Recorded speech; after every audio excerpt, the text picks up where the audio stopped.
ನಮಸ್ಕಾರ ಸ್ನೇಹಿತರೆ, ನಾನು ಹನುಮಂತ್ ಭಾಗ್ಯ. ಸ್ನೇಹಿತರೆ, ನಮ್ಮ ರಾಜ್ಯದಲ್ಲಿ ಇದೀಗ 2 ಹೃದಯ ವಿದ್ರಾವಕ ಘಟನೆ ಒಂದೇ ತಿಂಗಳಲ್ಲಿ ನಡೆದು ಹೋಗಿಬಿಟ್ಟಿದ್ದಾವೆ. ಕೇವಲ ಬದುಕಿ ಬಾಳಬೇಕಾದಂಥ ಯುವತಿ ಮೋನಿಕಾ ಅನ್ನುವಂಥ ಆಕೆ 18 ವರ್ಷ ಆಕೆಗೆ. ಈ ಹಾಸನ ಜಿಲ್ಲೆಗೆ ಸಂಬಂಧಪಟ್ಟ ಹಾಗೆ ಕಾರೇಹಳ್ಳಿ ಗ್ರಾಮದ ಯುವತಿ ಆಕೆ. ತಾನು ತನ್ನ ತಾಯಿಯನ್ನು ಕರೆದುಕೊಂಡು ಹೋಗಬೇಕು ಅನ್ನೋ ನಿಟ್ಟಿನಲ್ಲಿ ಹಾಸನದ ಒಂದು ಮಾರ್ಕೆಟ್ ಬಳಿಗೆ ಬಂದಿರ್ತಾಳೆ. ಆಕೆ ಒಂದು ಆಕ್ಸಿಡೆಂಟಲ್ಲಿ ತನ್ನ ಬ್ರೈನ್ ಕಳೆದುಕೊಂಡು ಬಿಡ್ತಾಳೆ. ಅಂತಂದರೆ ಬ್ರೈನ್ ಅಲ್ಲಿಗೆ ಡೆಡ್ ಆಗಿ ಬಿಟ್ಟಿರುತ್ತೆ. ಅಲ್ಲಿ ಕೆಲಸ ಮಾಡೋದನ್ನು ನಿಲ್ಲಿಸಿ ಬಿಟ್ಟಿರುತ್ತೆ, ಆದರೆ ಉಸಿರು ಇರುತ್ತೆ. ಇದರ ಮೂಲಕವೇ ಒಂದು ವೈದ್ಯರು ಎಲ್ಲ ಸಲಹೆಗಳನ್ನು ಕೊಡ್ತಾರೆ, ಅಂಗಾಂಗ ದಾನ ಮಾಡೋದಕ್ಕೆ ಅವಕಾಶ ಸಿಕ್ಕಿಬಿಡುತ್ತೆ. ಆದರೆ ಇಂತಹದ್ದೇ ಒಂದು ದುರಂತ ಇದೀಗ ಮತ್ತೊಂದು ಸಂಭವಿಸಿಬಿಟ್ಟಿದೆ. ಆಕೆ ಟೆಕ್ಕಿಯಾಗಿ ಕೆಲಸವನ್ನು, ಅಂದರೆ ಇಂಜಿನಿಯರಿಂಗ್ ಆಗಿ ಕೆಲಸವನ್ನು ಮಾಡ್ತಾ ಇದ್ಲು. ಇದೀಗ ಆಕೆಯು ಕೂಡ ಹಾಸನ ಜಿಲ್ಲೆಗೆ ಸಂಬಂಧಪಟ್ಟ ಹಾಗೆ 25 ವರ್ಷದ ಯುವತಿ. ಈಗ ಆಕೆಯು ಕೂಡ ಕಳೆದ 2-3 ದಿನದಿಂದ ಸಾವನ್ನಪ್ಪಿ ಬಿಟ್ಟಿದ್ದಾಳೆ. ಆಕೆಯ ಅಂಗಾಂಗ ದಾನವನ್ನು ಕೂಡ ಮಾಡೋದಕ್ಕೆ ಮುಂದೆ ಹಾಕ್ತಾರೆ ಪೋಷಕರು, ಆದರೆ ಅದು ಯಾವುದೂ ಕೂಡ ಸಾಧ್ಯ ಆಗೋದಿಲ್ಲ.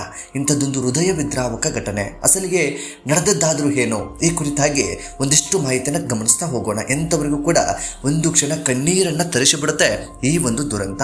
ಸ್ನೇಹಿತರೆ, ಸಹಜವಾಗಿ ನೀವುಗಳೆಲ್ಲರೂ ಕೂಡ ತಲೆ ನೋವನ್ನು ನೆಗ್ಲೆಕ್ಟ್ ಮಾಡಿ ಬಿಡ್ತೀವಿ. ಅದರಿಂದ ಏನು ಬೇಕಾದರೂ ಸಂಭವಿಸಬಹುದು, ಹೇಗೆ ಬೇಕಾದರೂ ನಿಮ್ಮ ಪ್ರಾಣ ಪಕ್ಷಿ ಹಾರು ಹೋಗಬಹುದು ಅನ್ನುವಂಥದ್ದಕ್ಕೆ ಇದೊಂದು ಜೀವಂತ ಸಾಕ್ಷಿ.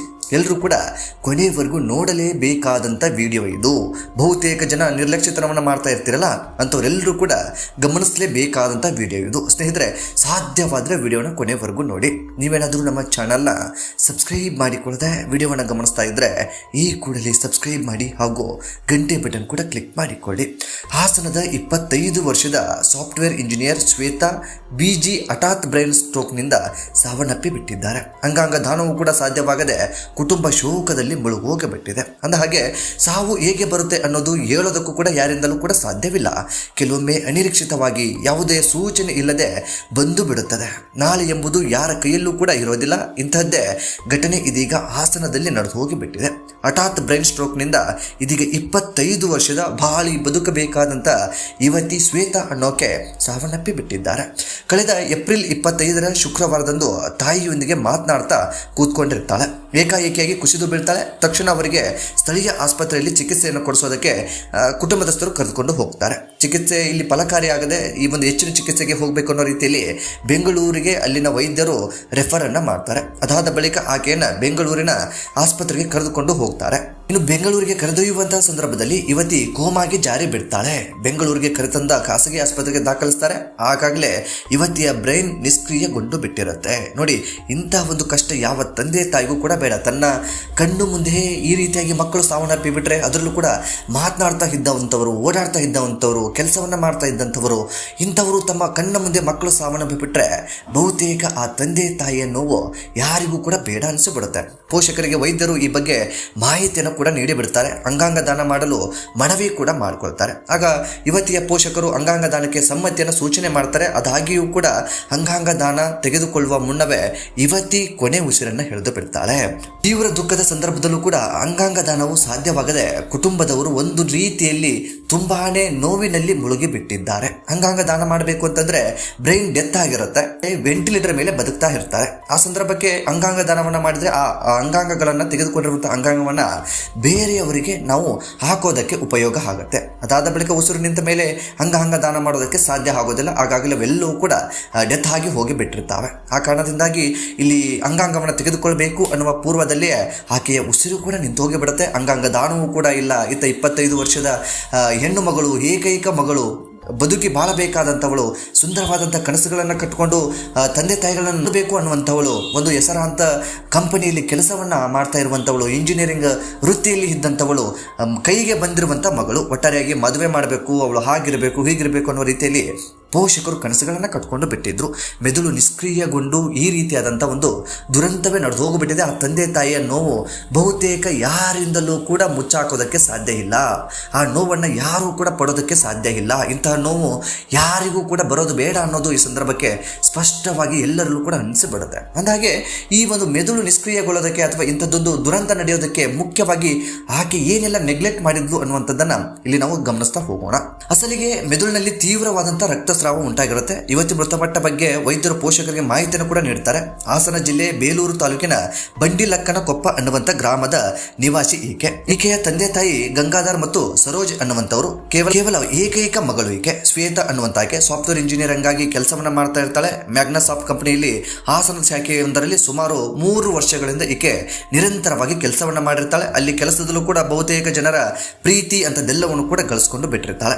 ಕೆಲಸ ಮುಗಿಸ್ಕೊಂಡು ಸಂಜೆ ಮನೆಗೆ ಬರ್ತಾಳೆ. ಅಮ್ಮನ ಜೊತೆ ಮಾತನಾಡ್ತಾ ರೊಟ್ಟಿ ಮಾಡಿ ಊಟವನ್ನ ಮಾಡಿರ್ತಾಳೆ. ಆದರೆ ಆ ಬಳಿಕ ತಲೆನೋವು ಆಗುತ್ತಿದೆ ಅಂತ ಹೇಳಿ ವಾಂತಿಯನ್ನ ಮಾಡೋದಕ್ಕೆ ಪ್ರಾರಂಭಿಸಿ ಬಿಡ್ತಾಳೆ. ಅದಾದ ಕೆಲವೇ ಕ್ಷಣದಲ್ಲಿ ಕುಸಿದು ಬಿದ್ದು ಜ್ಞಾನ ತಪ್ಪಿ ಬಿಡುತ್ತೆ. ಕೂಡಲೇ ಆಕೆಯನ್ನು ಆಸ್ಪತ್ರೆಗೆ ದಾಖಲಿಸಲಾಗುತ್ತೆ. ಆದರೆ ಮೆದುಳಿನಲ್ಲಿ ರಕ್ತಸ್ರಾವ ಹೆಚ್ಚಾಗ್ತಾ ಇದ್ದ ಹಾಗೆ ಬೆಂಗಳೂರಿಗೆ ಕರೆದುಕೊಂಡು ಹೋಗುವಂತ ಸಾಧ್ಯತೆ ಅಥವಾ ಬೆಂಗಳೂರಿಗೆ ಕರೆದುಕೊಂಡು ಹೋಗುವುದಕ್ಕೆ ವೈದ್ಯರು ಸಲಹೆಯನ್ನ ಕೊಡ್ತಾರೆ. ಬೆಂಗಳೂರಿನ ಆಸ್ಪತ್ರೆಗೆ ಕರೆದುಕೊಂಡು ಹೋಗಬೇಕನ್ನೋ ಸಂದರ್ಭದಲ್ಲೂ ಕೂಡ ನಡು ರಸ್ತೆಯಲ್ಲಿ ಆಕೆ ಕೋಮಾಗೆ ತಿರುಗಿಕೊಂಡು ಬಿಟ್ಟಿರ್ತಾಳೆ.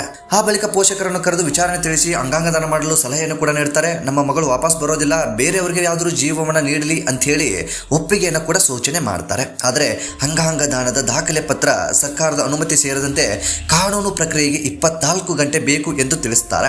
ಆದರೆ ಆಪರೇಷನ್ ಆರಂಭವಾಗುವ ಮುನ್ನವೇ ಇನ್ನಿಲ್ಲ ಎಂದು ವೈದ್ಯರು ಹೇಳ್ತಾರೆ. ಅಂಗಾಂಗ ದಾನ ಮಾಡಿದ್ದರೂ ಕೂಡ ನಮ್ಮ ಮಗಳು ಎಲ್ಲೋ ಬದುಕಿದ್ದಾಳೆ ಅನ್ನುವ ಹಾಗೆ ನಾವು ಸಂತೋಷವನ್ನ ಪಡ್ತಾ ಇದ್ವಿ. ಈಗ ಆ ಒಂದು ಅವಕಾಶವೂ ನಮ್ಮಲ್ಲಿ ಇಲ್ವಲ್ಲ ಅನ್ನುವ ರೀತಿಯಲ್ಲಿ ತಂದೆ ತಾಯಿ ಇಬ್ಬರೂ ಕೂಡ ಕಣ್ಣೀರನ್ನ ಹಾಕ್ತಾ ಇದ್ದಾರೆ.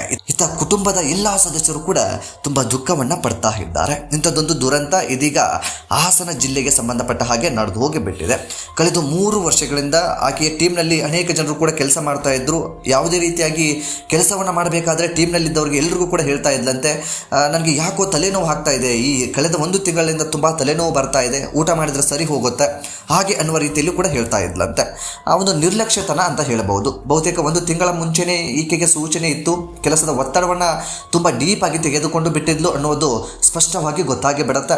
ಈ ಒಂದು ಒತ್ತಡದಿಂದಾಗಿ ತಲೆನೋವು ಹೆಚ್ಚಾಗಿ ಬಿಡುತ್ತೆ. ಆ ತಲೆನೋವಿಗೆ ಸರಿಯಾದ ರೀತಿಯಲ್ಲಿ ಟ್ರೀಟ್ಮೆಂಟ್ ಅನ್ನ ಪಡೆದುಕೊಳ್ಳೋದಿಲ್ಲ. ಅದೇನಾಗಿ ಬಿಡುತ್ತೆ ಬಿಡು ಅನ್ನುವ ನಿಟ್ಟಿನಲ್ಲಿ ನಿರ್ಲಕ್ಷ್ಯತನವನ್ನ ತೋರಿ ಹೀಗೆ ತನ್ನ ಪ್ರಾಣವನ್ನೇ ಇದೀಗ ಕಳೆದುಕೊಂಡು ಬಿಟ್ಟಿದ್ದಾಳೆ. ಬಹುತೇಕ ಜನ ಈ ರೀತಿಯಾದಂಥ ನಿರ್ಲಕ್ಷ್ಯತನವನ್ನ ತೋರ್ತಾ ಇರ್ತೀರಿ. ತಲೆನೋವಲ್ವಾ, ಅದೇನಾಗಬಿಡುತ್ತೆ, ಮಾತ್ರೆ ತಗೊಂಡ್ರೆ ಸರಿ ಹೋಗಿಬಿಡುತ್ತೆ, ಇನ್ನೇನೋ ಮಾಡಿದ್ರೆ ಸರಿ ಹೋಗಿಬಿಡುತ್ತೆ ಅನ್ನುವಂಥ ನಿರ್ಲಕ್ಷ್ಯತನಕ್ಕೆ ಬಿದ್ದು ಬಿಡ್ತೀರಿ. ಇಂತಹ ನಿರ್ಲಕ್ಷ್ಯತನದಿಂದ ನಿಮ್ಮ ಜೀವವೇ ಕಳೆದುಕೊಳ್ಳುವಂಥ ಸಾಧ್ಯತೆ ಇರುತ್ತೆ. ಹಾಗಾಗಿ ದಯವಿಟ್ಟು ಎಲ್ಲರೂ ಕೂಡ ಎಚ್ಚೆತ್ಕೊಳ್ಳಿ. ಈ ತಲೆನೋವುಗಳಾಗಿರ್ಬೋದು, ಜ್ವರ ಬಂದಂಥ ಸಂದರ್ಭದಲ್ಲಿ ಆಗಿರ್ಬೋದು, ನಿರ್ಲಕ್ಷ್ಯತನವನ್ನು ತೋರಬೇಡಿ. ವೈದ್ಯರ ಸಲಹೆಯನ್ನು ಪಡೆದುಕೊಳ್ಳದೆ ಸಿಕ್ಕ ಮಾತ್ರೆಗಳನ್ನು ಯಾರು ಕೂಡ ತೆಗೆದುಕೊಳ್ಳೋದಕ್ಕೆ ಹೋಗಬೇಡಿ. ಇದರಿಂದ ನಿಮ್ಮ ಜೀವವೇ ಕಳೆದು ಹೋಗುವಂಥ, ನಿಮ್ಮ ಜೀವವೇ ಸರ್ವನಾಶ ಆಗುವಂಥ ಸಾಧ್ಯತೆ ಹೆಚ್ಚಾಗಿರುತ್ತೆ. ದಯವಿಟ್ಟು ಈ ಒಂದು ವಿಡಿಯೋ ನಿಮ್ಮೆಲ್ಲರಿಗೂ ಕೂಡ ಒಂದು ಎಚ್ಚರಿಕೆ ಗಂಟೆ ಹಾಕಬೇಕು. ಎಲ್ಲರೂ ಕೂಡ ಎಚ್ಚೆತ್ತುಕೊಳ್ಬೇಕು. ಯಾವುದೋ ಒಂದು ನಿರ್ಲಕ್ಷ್ಯತನದಿಂದ ಜೀವವನ್ನು ಕಳೆದುಕೊಂಡು ನೀವು ಸಾಯೋದಷ್ಟೇ ಅಲ್ಲದೆ ನಿಮ್ಮ ಕುಟುಂಬವೂ ಕೂಡ ನಿಮ್ಮ ನೆನಪಿನಲ್ಲಿ ಕಣ್ಣೀರಾಕಿ ಪ್ರತಿದಿನ ಗೋಳಾಡುವಂಥ ಪರಿಸ್ಥಿತಿ ಬಂದು ಬಿಡುತ್ತೆ. ಇದಕ್ಕೆಲ್ಲದಕ್ಕೂ ಕೂಡ ನೀವೇ ಕಾರಣರಾಗ್ತೀರಿ. ಹಾಗಾಗಿ ಎಚ್ಚೆತ್ತುಕೊಳ್ಳಿ. ಇತ್ತೀಚೆಗೆ ಈ ಯುವಕರಲ್ಲಿ, ಅದು ಹೆಣ್ಣಾಗಿರ್ಬೋದು ಗಂಡಾಗಿರ್ಬೋದು, ಇಂಥವರಲ್ಲಿ ಈ ರೀತಿಯಾದಂತಹ ಒಂದು ಸನ್ನಿವೇಶಗಳು ಕಂಡು ಬರ್ತಾ ಇದ್ದಾವೆ. ಕೆಲಸದ ಒತ್ತಡವಾಗಿರ್ಬೋದು ಅಥವಾ ಇನ್ನೇನೋ ಸಮಸ್ಯೆಗಳಿಂದಾಗಿ ತಲೆನೋವುಗಳು ಬರುವಂಥದ್ದು, ಜ್ವರಗಳು ಬರುವಂತಹದ್ದು, ಇನ್ನೇನೇನೇನೋ ಆಗುವಂಥದ್ದು. ಸೊ ಇದರಿಂದ ಬಹುತೇಕ ಜನ ಸಾವನ್ನಪ್ಪಿ ಬಿಡ್ತಾ ಇದ್ದಾರೆ. ಸೊ ಈ ಒಂದು ಶ್ವೇತಾ ಬದುಕಲ್ಲೂ ಕೂಡ ಹಾಗಿದ್ದು ಇಂತಹದ್ದೇ ದುರಂತ. ಸೊ ಈ ಒಂದು ದುರಂತದ ಕುರಿತ ಹಾಗೆ ನಿಮ್ಮ ಅನಿಸಿಕೆ ಏನು ಎಂಬುದನ್ನು ಕಾಮೆಂಟ್ ಬಾಕ್ಸಲ್ಲಿ ಮೆನ್ಷನ್ ಮಾಡಿ. ಸಾಧ್ಯವಾದರೆ ಈ ವಿಡಿಯೋನ ನಿಮ್ಮ ಸ್ನೇಹಿತರಿಗೂ ಕೂಡ ಶೇರ್ ಮಾಡಿ. ಚಾನಲ್ನ ಸಬ್ಸ್ಕ್ರೈಬ್ ಮಾಡಿಕೊಳ್ಳದೆ ವಿಡಿಯೋವನ್ನು ಗಮನಿಸಿದ್ರೆ ಈ ಕೂಡಲೇ ಸಬ್ಸ್ಕ್ರೈಬ್ ಮಾಡಿ ಹಾಗೂ ಬೆಲ್ ಐಕನ್ ಕೂಡ ಕ್ಲಿಕ್ ಮಾಡಿಕೊಳ್ಳಿ. ಮತ್ತೆ ಮುಂದಿನ ವಿಡಿಯೋದಲ್ಲಿ ಸಿಗೋಣ. ನಮಸ್ಕಾರ.